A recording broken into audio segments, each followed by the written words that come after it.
In topic 4, we looked at parallel and perpendicular lines. We looked at parallel lines both in plane space and in the coordinate plane. So one of the most important formulas for this topic is the slope formula and being able to calculate the slope of two lines or of a line to be able to determine if the lines are parallel or perpendicular. Another important thing are whenever we have parallel lines cut by a transversal. So this is the diagram where you have this transversal and you have your two parallel lines. So if I say lines M and N are parallel, that means I have a lot of different relationships that I can make about these angles. So the first thing that you would be using in a proof or in some type of algebraic problem would be if you have lines M and N are parallel, then we can conclude that the alternate interior angles are congruent. So the alternate interior angles are the angles that are in the interior. So if you look, this, we would have the interior is this space here. So inside of the two lines. And then the exterior is this space here. And then when we say alternate, we mean alternate sides or opposite sides of the transversal. So this space is the interior. And then these spaces are the exterior. So when we say alternate interior angles are congruent, we're talking about the angles in the inside opposite sides of the transversal. So like angles 4 and 5. So angle 4 would be congruent to angle 5, and angle 3 is congruent to angle 6. And this is only true if those lines are parallel. Another set of angles that would be congruent are alternate exterior angles. So this would be something like angles 1 and angles 8, opposite sides of the transversal and in the exterior. So angle 1 is congruent to angle 8, and also angle 2 and angle 7. And again, this only works if the lines are parallel. If the lines aren't parallel, we can't say that they're congruent. The next set of angles that are congruent would be corresponding angles if the lines are parallel. So corresponding angles are the angles that you want to imagine. If I take this top section of the graph and I slide it down, angle 2 and angle 6 overlap with each other, so those are corresponding. So 2 would completely slide down and match up with 6. We actually have 4 pairs of these. So we have 2 and 6.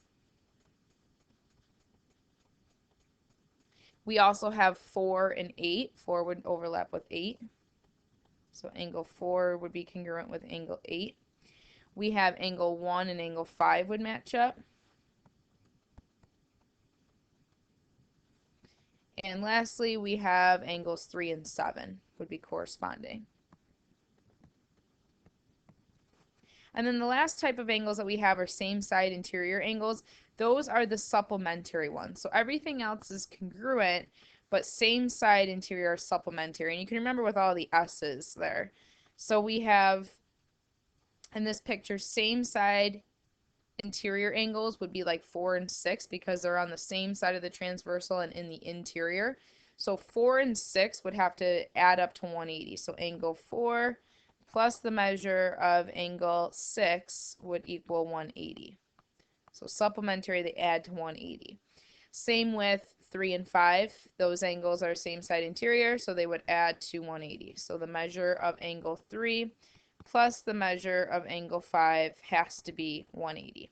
And then just a note here down at the bottom that if we switch the order of these statements, so if we did the converse, converse, remember, means change order. So you're just flipping the order of this statement. It would also be true. So basically, if we have same side interior angles are supplementary, then the conclusion I can make is that M is parallel to N. So if we started with any one of these bullet points, we can conclude that the lines have to be parallel instead of saying the lines are parallel, which concludes one of these bullet points. They just go both ways. So let's look at some more examples. So if we have this set here where we have M is parallel to N, so again we have two parallel lines cut by a transversal, we want to identify what are the types of angles. So looking at these, I see a Z shape, and that's a good indication or something that's easy to look for. Whenever you see the Z, that's really going to be your alternate interior angles. These two angles are in the interior and they're on opposite sides of the transversal, but I often look for the Z's for alternate interior. So these two angles have to be congruent because they're alternate interior angles and the lines were parallel.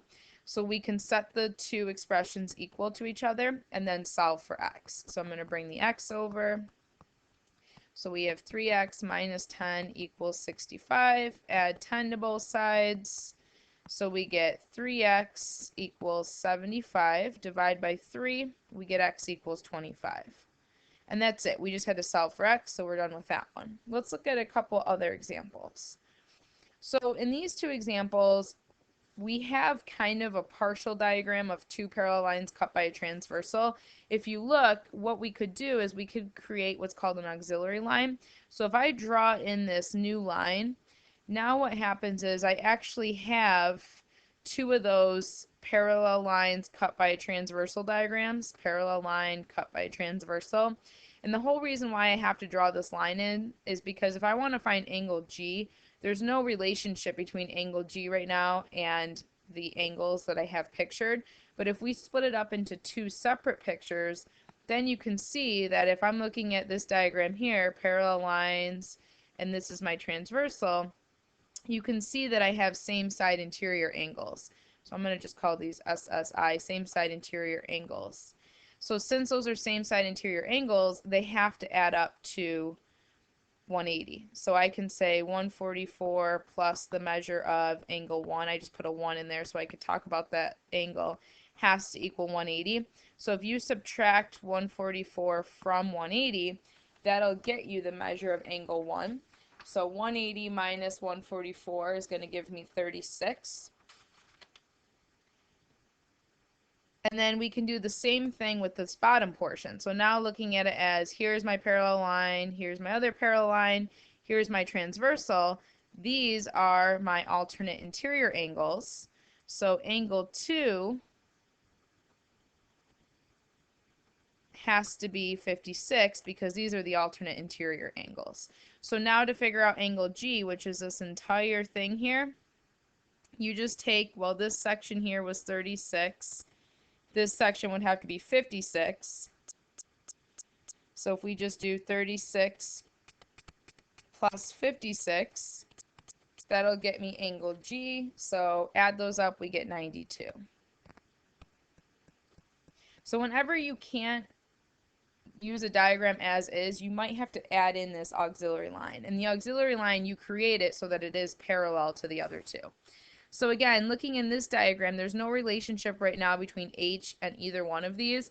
But if you look, if I draw in this auxiliary line, so I create an auxiliary line so that it's parallel to the given lines here, what that does, it allows me to create two separate pictures here. So I have this first picture would be here's my parallel line, here's my parallel line, here's my transversal.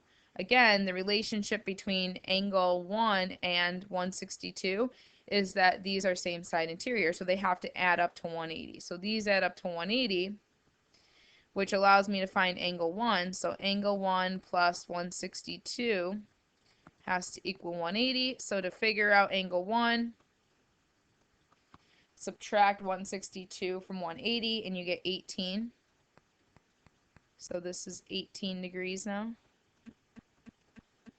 And then we do the same thing. If I want to figure out this other angle, let's call it angle 2. Well, again, I have here's my parallel lines, here's my transversal. Again, these have to add up to 180 because they're same side interior angles. So angle 2 plus 98 is equal to 180. So angle 2 would have to equal 82. So I do 180 minus 98 gives me 82. So this angle is 82. So add these up now to get the measure of angle H. So 18 plus 82 gives me the measure of angle H, which is 100. Okay, so that's it for that one. So now let's look at parallel lines in the coordinate plane. So whenever you have parallel lines, they have to have the same slope. So that's an important thing here. So parallel lines have the same slope.